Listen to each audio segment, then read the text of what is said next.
મુંબઈમાં સલમાન ખાનના ઘરની બહાર ફાયરિંગ કરનાર આરોપીઓએ સુરતમાં આવી તાપી નદીમાં રિવોલ્વર ફેંકી દીધી હોવાની બાતમી મળતા જ મુંબઈ ક્રાઇમ બ્રાન્ચે સુરતમાં ધામા નાખી। મુંબઈમાં સલમાન ખાનના ઘરની બહાર ફાયરિંગ કરી આરોપીઓ સુરત આવ્યા હોવાની માહિતી મળતા મુંબઈ ક્રાઇમ બ્રાન્ચે સુરતમાં ધામા નાખ્યા છે।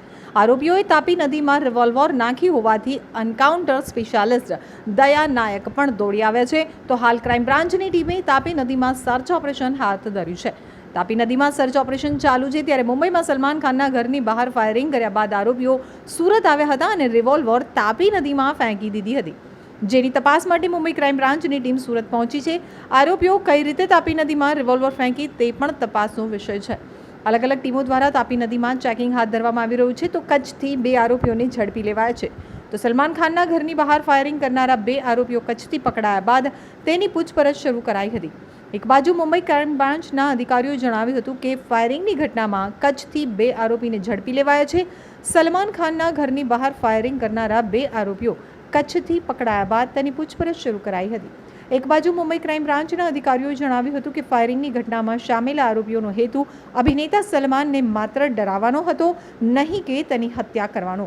તો બીજી તરફ કચ્છમાંથી પકડાયેલા બંને આરોપીઓ હરિયાણામાં અન્ય એક સાથીદારના સંપર્કમાં હતા, તેને પણ પકડી લેવામાં આવ્યો છે। 7 લોકોને પૂછપરછ માટે બોલાવવામાં આવ્યા છે અને હરિયાણા તેમજ અન્ય રાજ્યોમાંથી લગભગ 7 લોકોની પૂછપરછ કરવામાં આવી રહી છે। દરમિયાન સૂત્રોએ પુષ્ટિ કરી હતી કે મુંબઈ ક્રાઇમ બ્રાન્ચ તેના બાંદ્રા નિવાસી બહાર ફાયરિંગ સંબંધિત કેસમાં સાક્ષી તરીકે સલમાન ખાનનું નિવેદન રેકોર્ડ કરશે। આ કેસમાં કચ્છ પોલીસે 2 આરોપીઓની ધરપકડ કરી અને તપાસ માટે મુંબઈ ક્રાઇમ બ્રાન્ચને સોંપ્યા હતા। પાલ અને ગુપ્તા મુંબઈ છોડીને કચ્છ તરફ ભાગ્યા હતા।